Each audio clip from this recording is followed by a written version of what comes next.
Well, I'll start with an introduction of who I am and a little about this presentation, and then we'll jump into the content. First, thanks so much for all of the work that goes into organizing this. Everybody who's doing the organizing, I really appreciate you. If you ever think about presenting at Ladies at UX, they will hold your hand and help you every step of the way. So highly recommend.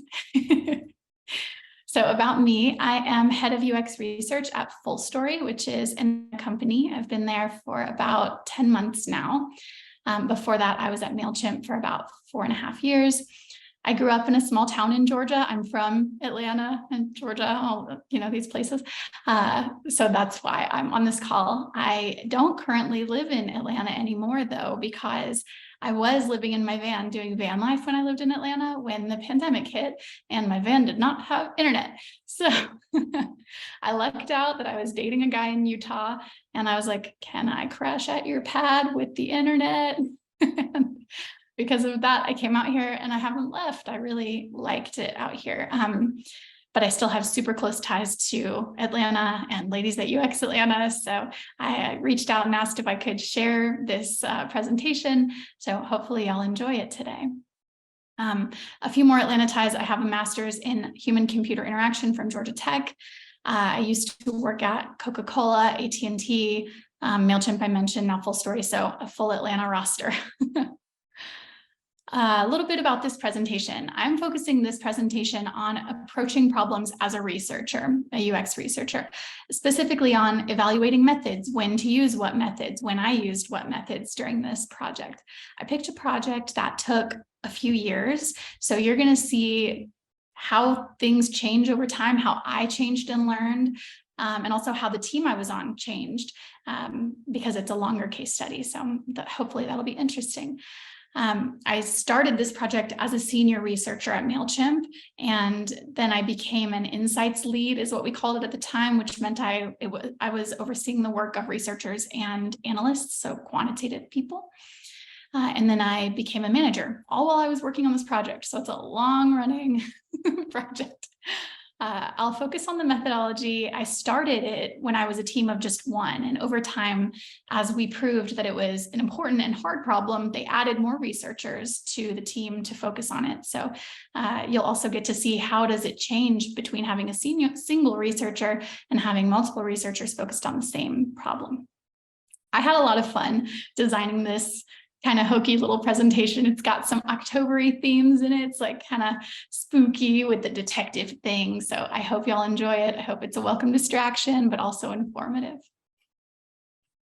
All right, let's jump into it. This is a whodunit, like I mentioned. If you're unfamiliar with this term, it's a trope in American pop culture. It's a mystery story about trying to identify whoever committed a crime when there are confusing clues or confusing evidence. The identity of the crime committer is not revealed until the end in a whodunit. That's kind of the trope. So on the case study, why do users sign up but never use us is the core question. In this session, we're going to explore 2 years, 2 years of work where Mailchimp was facing a meaty business problem. It unfolded like a mystery novel. Here's the police report. In 2018, 75% of new Mailchimp customers never sent an email to their contacts. So if you're unfamiliar with Mailchimp, it's a digital marketing suite of tools, and the core tool is the email tool. So why would people be signing up? 75% of people never send their first email. That's surprising. So researchers and analysts sent out surveys, launched dozens of experiments, conducted interviews and usability tests, but the heart of the problem kept slipping through our fingers. So we'll talk about the methods we applied, we'll talk about the value they added, and even which leads you would have chased. And spoiler alert, we caught the guy at the end. The Mailchimp Times. The headline is in 75% of signups never send their first email. And you'll notice the byline on that. This stat came from our product analytics partners, which is interesting. This wasn't something that product gave to us. This wasn't a request from leadership. This was our kind of sister organization of product analytics coming to research and saying, this number is crazy. Let's look into why. First line of the story. No suspects have been identified. We're asking for the company's help in identifying the most common reasons users wouldn't send their first email. When we first learned about this stat, we didn't have any suspects at all. Mailchimp was known for email. Like I said, it was their bread and butter at this time. So to learn this was pretty staggering. UX research had worked so closely with product teams. We were working embedded on teams, helping teams like launch features and things that we weren't seeing the forest for the trees, maybe. We had no reason to like lift our head above the fray and say, but how is the product doing as a whole? So when product analytics came to UX research with this stat, it was a surprise. So I want to get interactive with this presentation. I was the only researcher assigned to the team trying to crack this case. So at the time, I didn't have anybody to ask. So now I want to ask y'all. Where would you start if you were in my shoes, if this was like the city map? And we have all these methods that you might employ, from funnel analysis to support tickets, surveys, stakeholder interviews, usability studies. We're going to launch a poll here in a second. Diary study would be an option. I just don't have it on the poll. All right, we got the poll launched. I'm going to give you all a minute. Where would you start looking for suspects?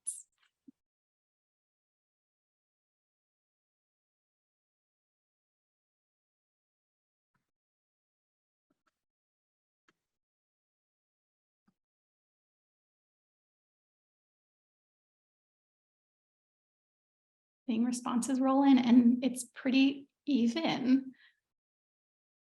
How interesting.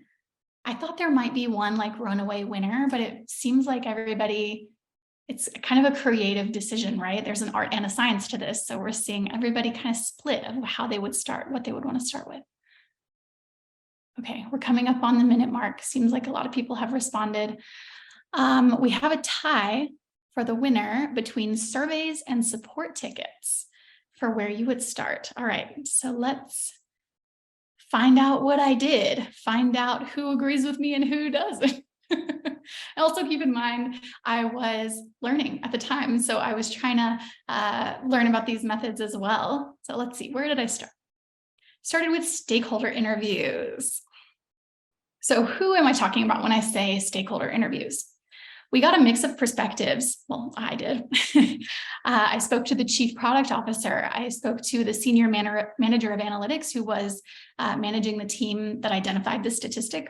I spoke to a few longtime support agents, and I was trying to understand, why do you think this statistic exists? Why do you think 75% of users never send their first email? So I also want to talk a little bit about the pros and cons of each of these methods. So starting with stakeholder interviews, the benefits of stakeholder interviews is that they are low lift. You've got these people internally that you can talk to. There's no recruiting to be done. The only recruiting or contact to be done is scheduling meetings with people on their calendars. And it's cheap. You don't have to do incentives. So lots of benefits to stakeholder interviews. One last one is that you are laying everything out on the table about what people internally think, which really helps you understand when you get to the point of presenting your findings, you kind of know whose gut was right and whose was wrong and who to be sensitive with. Also, the drawbacks. Stakeholder interviews kind of represent what we already think and what we already know. So if you're using stakeholder interviews to find the problem or figure it out, that's not what stakeholder interviews are for. They're for laying all of our cards on the table about what internally we do know or we do think, not what's right. Okay, so we did stakeholder interviews and I developed a suspect list. So in other words, the stakeholders had some hypotheses about what was going on. So a few of their hypotheses were the users need education on the terms we use in our app, or they forget to come back at all. They sign up and they just try us for a few minutes and go, I'll come back to this, and then they forget.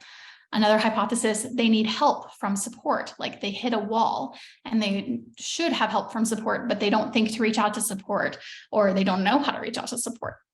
Last hypothesis that came out of stakeholder interviews was that users might need a checklist of steps. So when you first logged into Mailchimp at this time, there was no start here, then go here. There was no coaches marks walkthrough, nothing like that.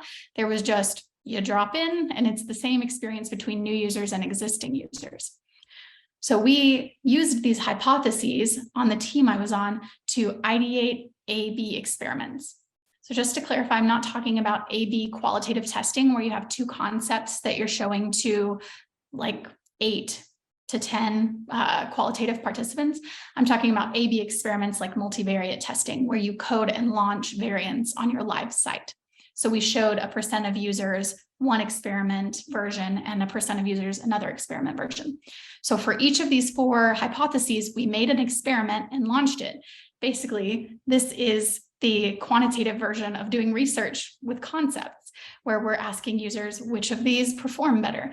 And our hope was that one of these hypotheses or multiple would drive up that % of users sending their first email, which we also called activation rate. So I'd like to do a poll now, another poll, if we could launch it and see which one of these do you think is most likely to drive up activation rate? So let's see. Okay, y'all should be seeing the poll. Let me know what you think.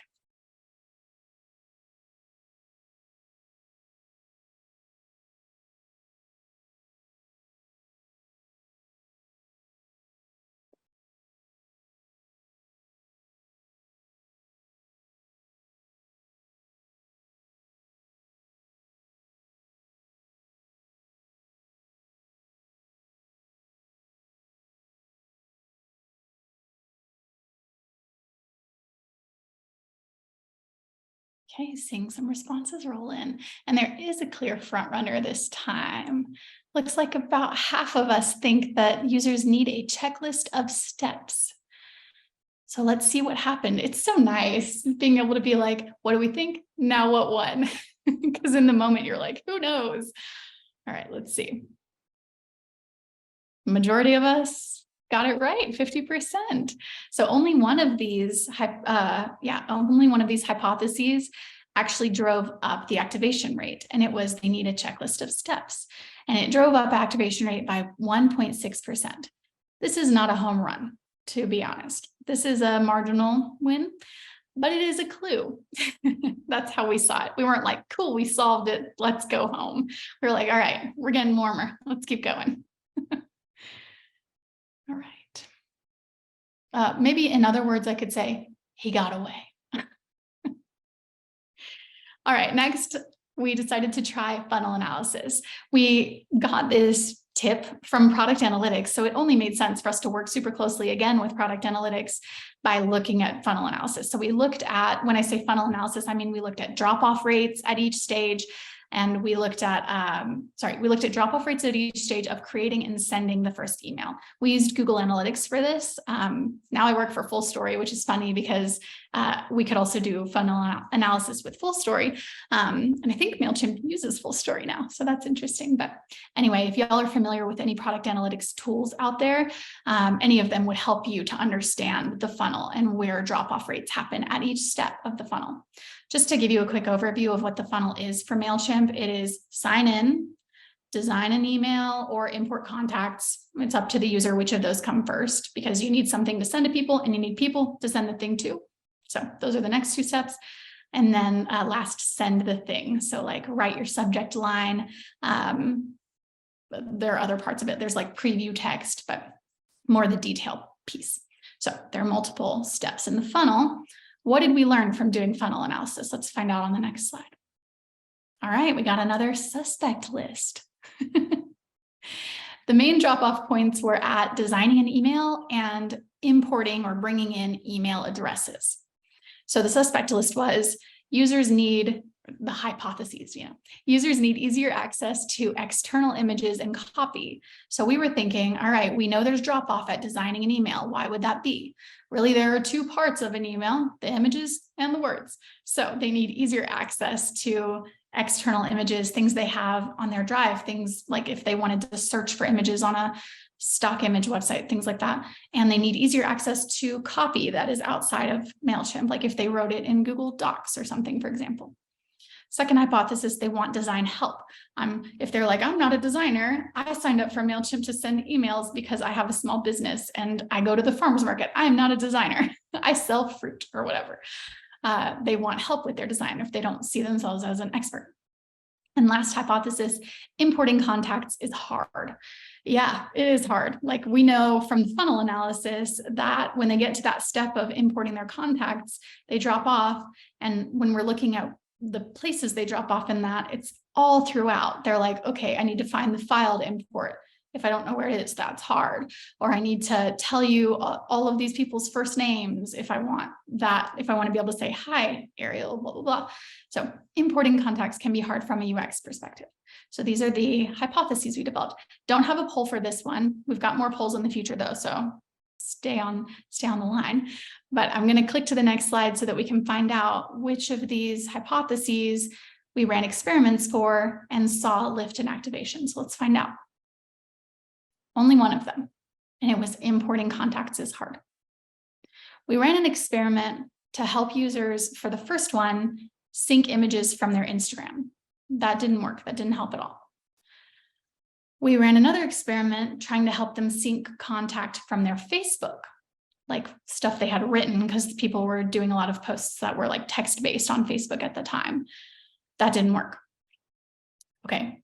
We ran an experiment where we surfaced more polished email templates. We were hoping for the second one that if they wanted design help, if we gave them templates that were like really pretty.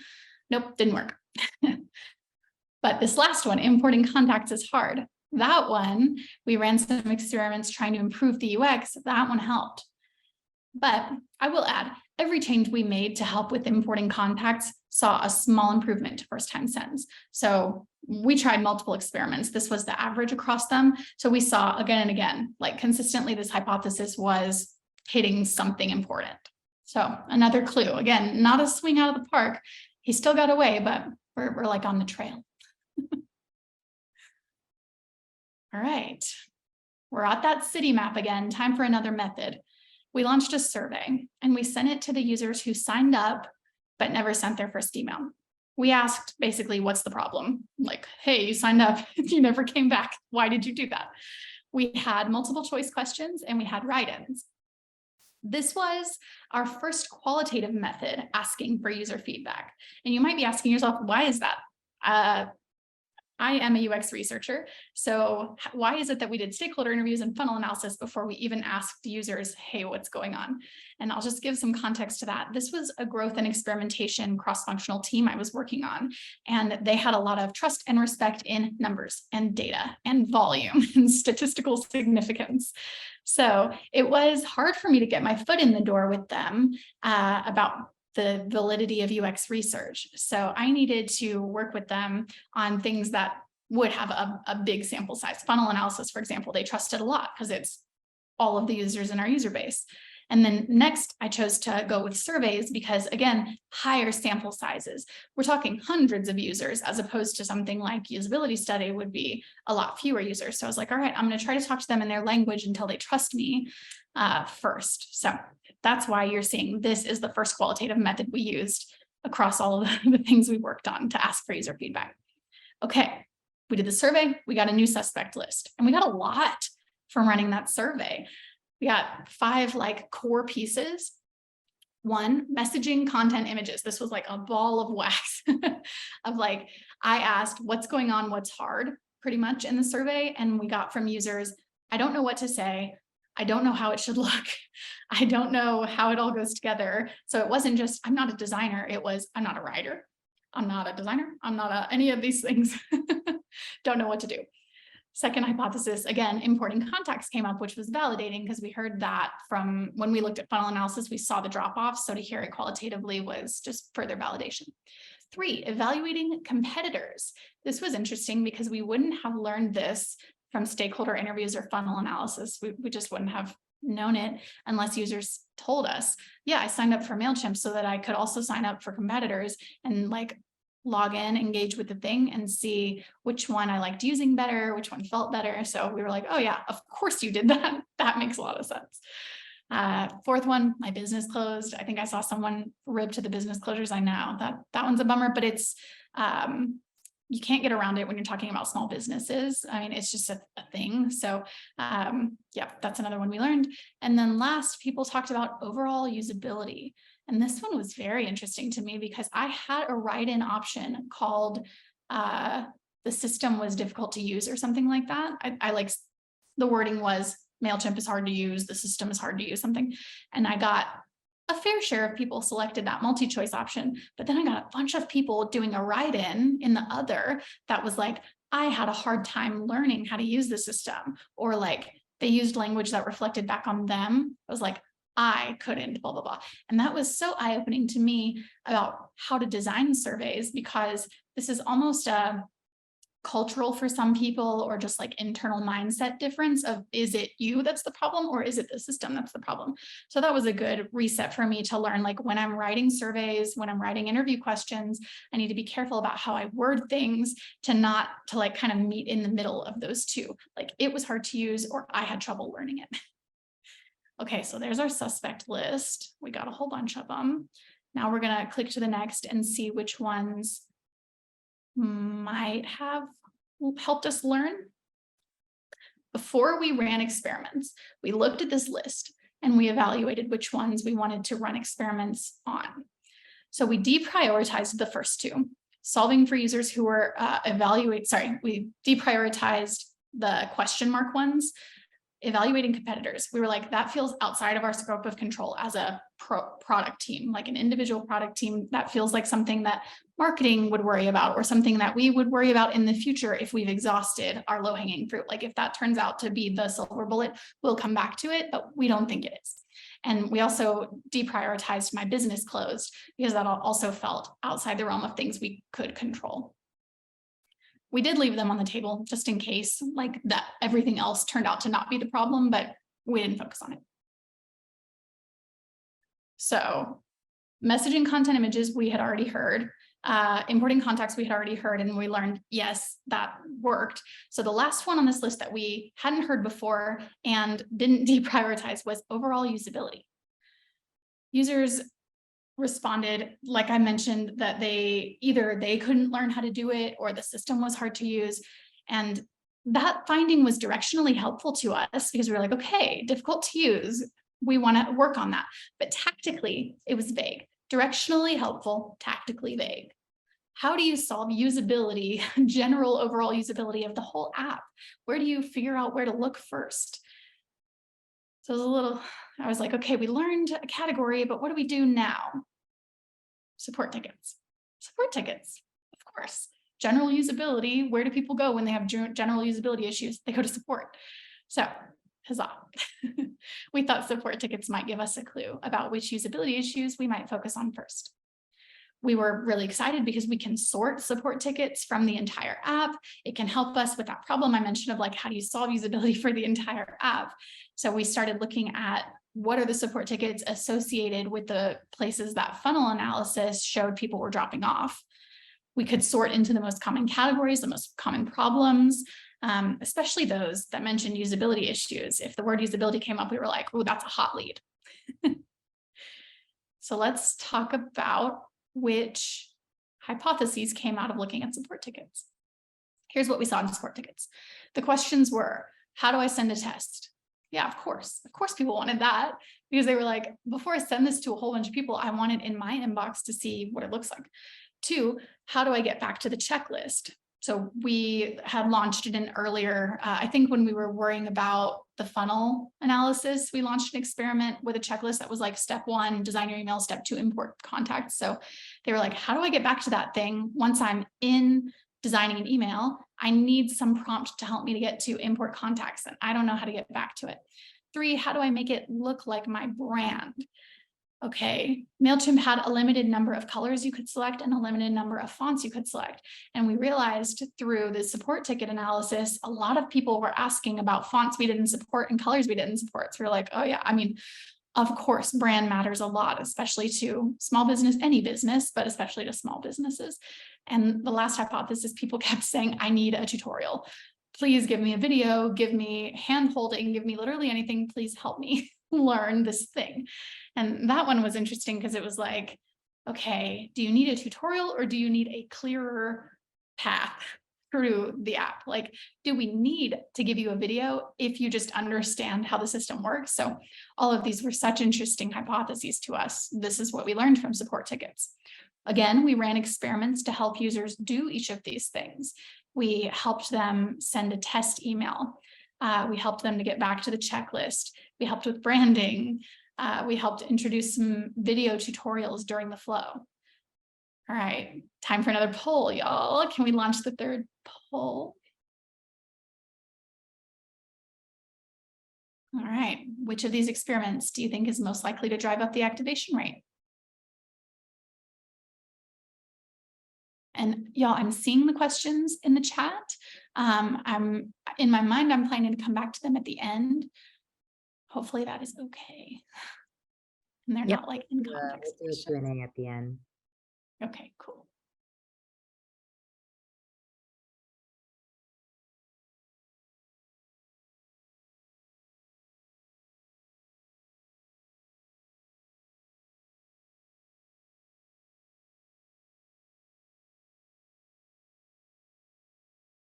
All right. Seeing a lot of responses roll in. Looks like we've got a front runner. 45% of y'all are saying I need a tutorial would be the most likely experiment to drive up activation rate. All right. So let's find out which one it was. None of them. Goose egg. I gotcha. It was a trick question. Not one of these UX changes made an increase in first-time sends. I'm so sorry. I really got y'all, I know. Yeah, not one of these. Whew. Why would that be? Why would that be? So here's another opportunity for us to talk about the pros and cons of different methods. Why would our support ticket analysis not have helped in this problem? Probably because Mailchimp's existing user base is 20 times the volume of new signups. We're talking about a product that's been around for a long time. It's a leader in the space. So the people who've been using Mailchimp for more than their first time, the volume of those people is exponentially bigger than the people who are new signups. So we're getting support tickets from all of them. We didn't filter the support tickets down to people who signed up in the last week or month. And we learned that our sample size or our sample was wrong. We didn't target or recruit the right support tickets through this analysis. So we did some more work. We narrowed it down and tried to better focus on the tickets that came from new users. And we learned there just weren't enough of them. There were way less. Like we couldn't do the segmentation by where they were in the funnel anymore. And they were a lot more likely to be asking general questions that weren't even assigned to like, it wasn't a question about importing contacts. It wasn't a question about designing your first email. It was like, I'm confused, please help me. So it was the how helpful they were just wasn't there anymore. So we were like, okay, we learned that we got the wrong sample of all existing users as opposed to new users only. And we learned if we focused only on new users, they were just confused. So we were like, okay. At this point, it was starting to feel like a cold case, to be honest with you. I was at a loss. I was frustrated. After this, I went out to drinks with the product manager. We sat at the table staring into our beers, and we asked each other if this problem was a waste of time. Like maybe 25% of signups sending their first email is a ceiling. Maybe like that's the top of it and we're not going to break through. That could be true. Oh, we were frustrated. Well, I saw somebody earlier mention why not usability studies, and usability studies were still on the table. We had this one more method to throw at it. Honestly, it kind of felt like a last-ditch effort because we had been all over this map looking for our suspect. So honestly, we got around to it. I had been waiting to see if this method would be necessary. Like I mentioned earlier, this was a growth and experimentation team who really trusted data, numbers, volume. So I knew it was kind of putting my neck out there to say, all right, I really think we should do a usability study. I think we should do usability testing because the sample sizes are smaller. It's harder to convince the team that it would be valid. It was kind of like me saying, hey, my discipline in general is valid. Give me a chance. So I did recommend it. And this was about probably at least 12 months, maybe 14 months into the process. This was a long time looking into this question, multiple studies. And I've talked about these methods, but these methods weren't the only thing we were doing. We were also running all of those experiments where I was contributing as the researcher to do analysis on the experiments. Like, okay, we learned this one failed or this one didn't. So these methods were also informed by all the experiments we were running. So it had been a long process, and I had finally built up enough social capital and trust with the team that when I did stick my neck out and say, no, really, I think we should do a usability study, they were like, okay, let's do a usability study. Nothing else has given us, like, found us the suspect. So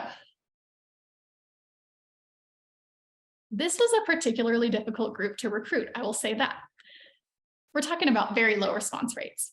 If you want to interview people who signed up for your thing, never came back, never saw the value of the thing, they have no buy-in on the brand. They have no reason to help you. Like, existing users have a reason to help you because if they contribute to research, then the thing they use every day or frequently will get better. People who abandon your product have no reason to help you and no reason to respond to your email, none of it. So it was, first thing I would say about this usability study, it was very difficult to recruit for. Now I use user testing a lot and it helps so much with recruiting, but at the time we didn't have user testing at Mailchimp. If you haven't heard of user testing before, it is a tool that they have hundreds of thousands of people signed up for it all over the world, and they are signed up and they're willing to participate in research. So it's really easy. They're like hot leads.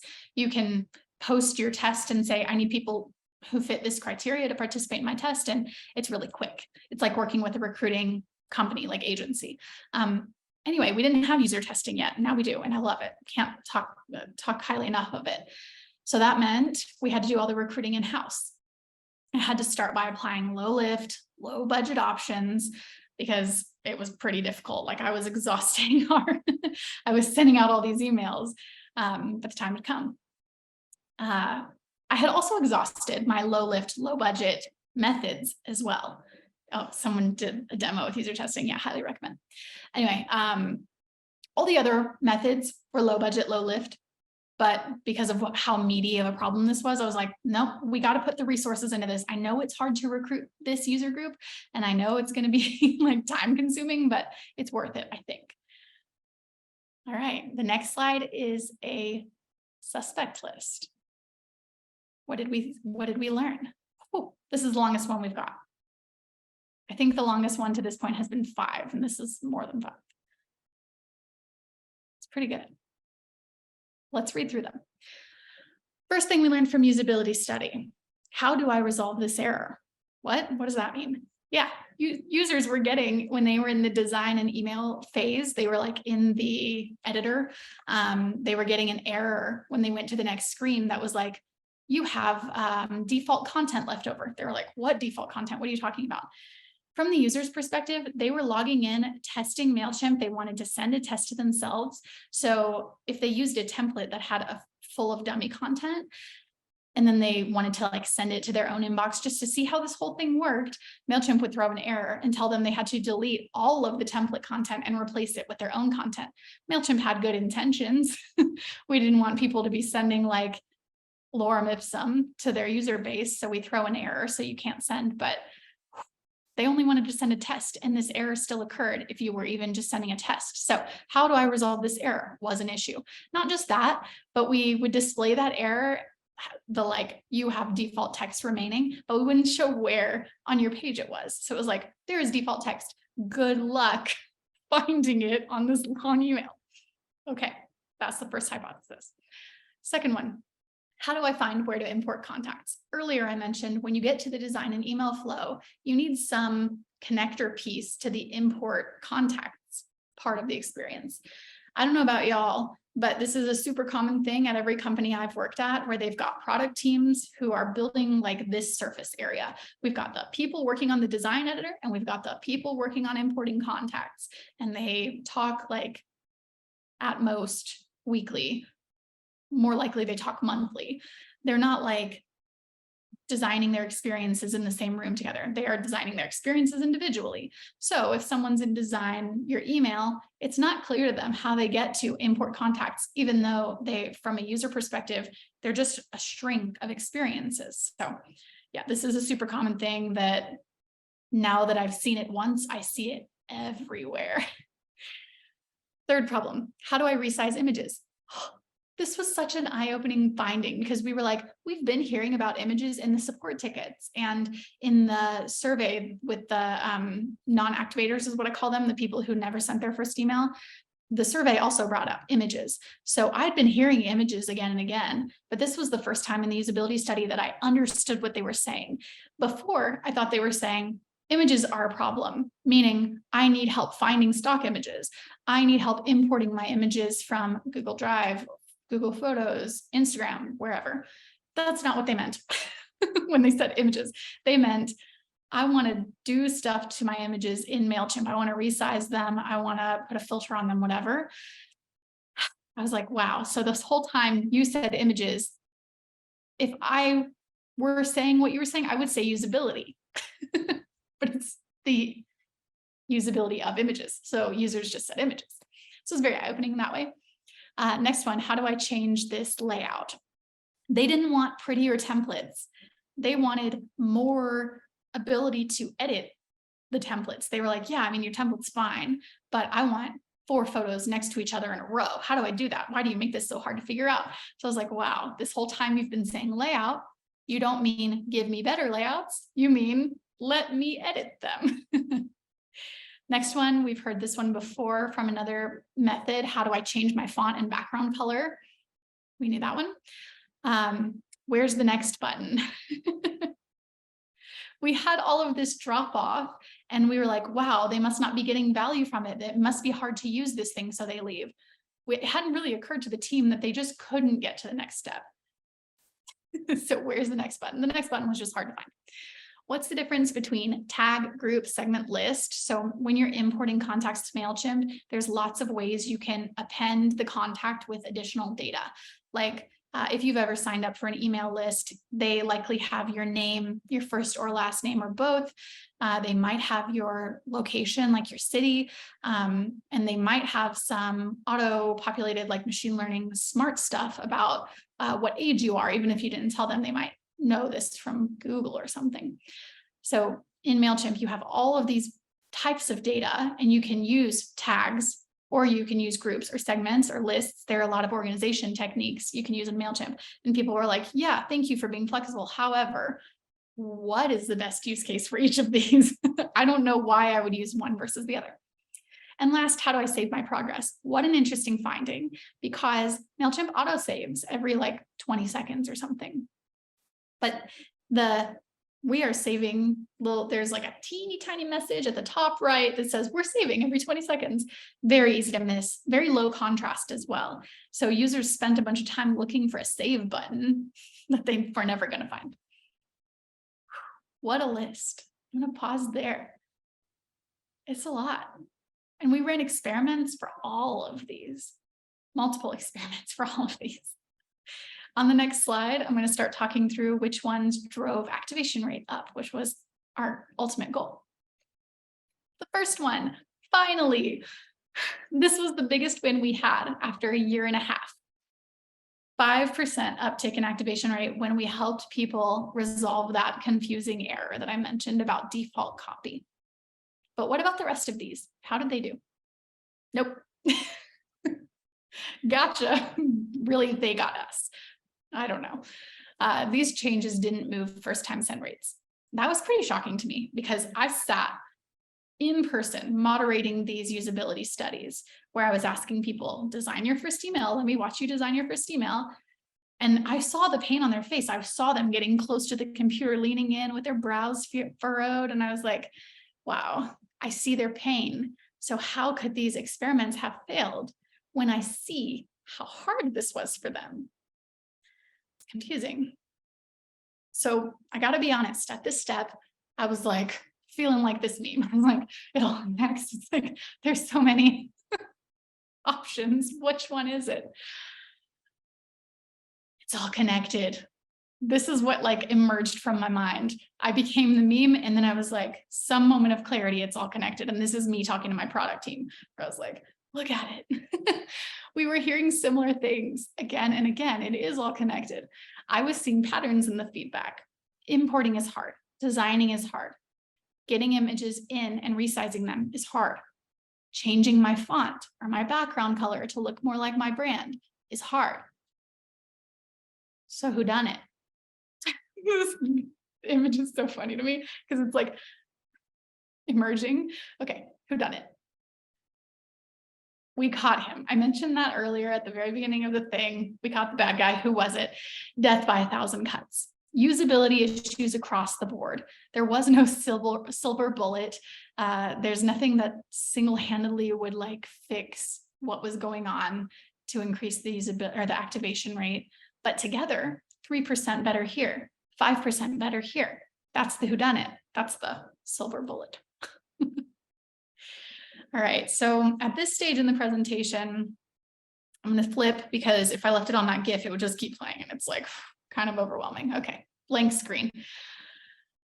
Here, I want to step back. We're not talking specifically about that project and all the experiments we were running. Step back and talk about what we learned, lessons learned, big, like we ran so many methods, we ran so many experiments.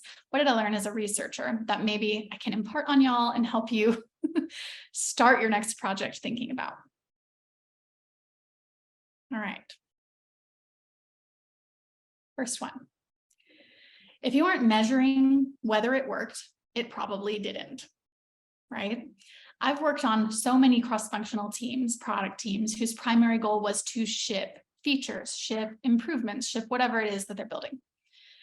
The team that I was on, if that team had released any of the solutions, if the teams I worked on in the past had released any of the solutions that my new team had tried, they would have released it, they would have had a launch party, they would have gotten pizza, they would have called it a day. Any of these experiments seemed like a swing and a great hit.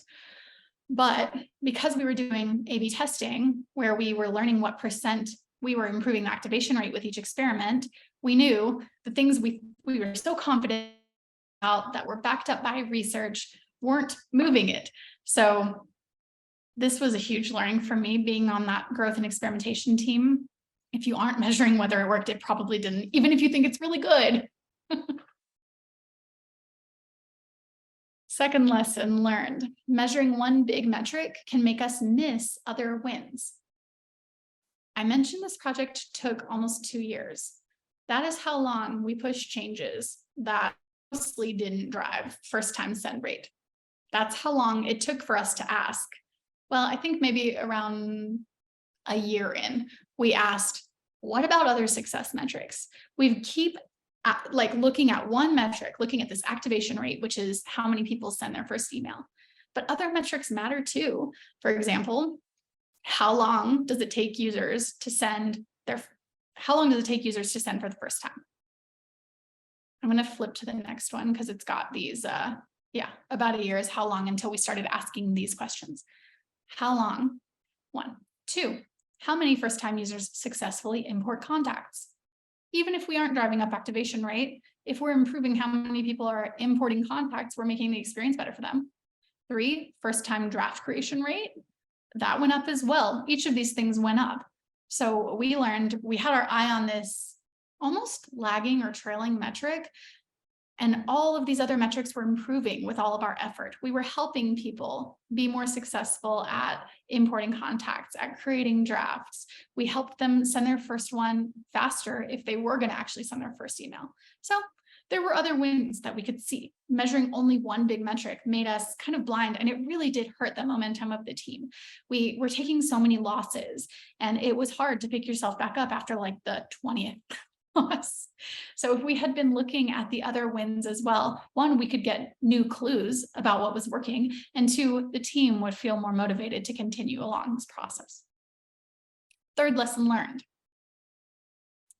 Be careful that you know whether you're evaluating the problem or the solution. I think I saw a question earlier about this, so I just want to reiterate the double diamond. If you haven't heard of it, please look it up. That's what's pictured here on this slide. Doing the right thing, doing things right. There are 2 steps. You can think of this as a timeline.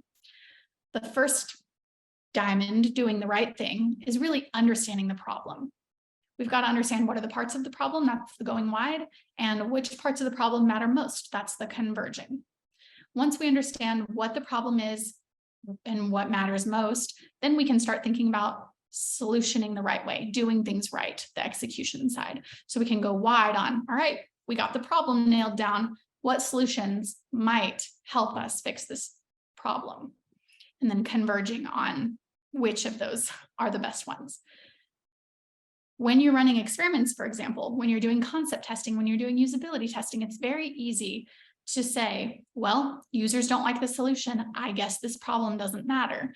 You have to be really careful not to get into that hole where like we tried something, it didn't work, so let's scrap the whole thing. That is not true.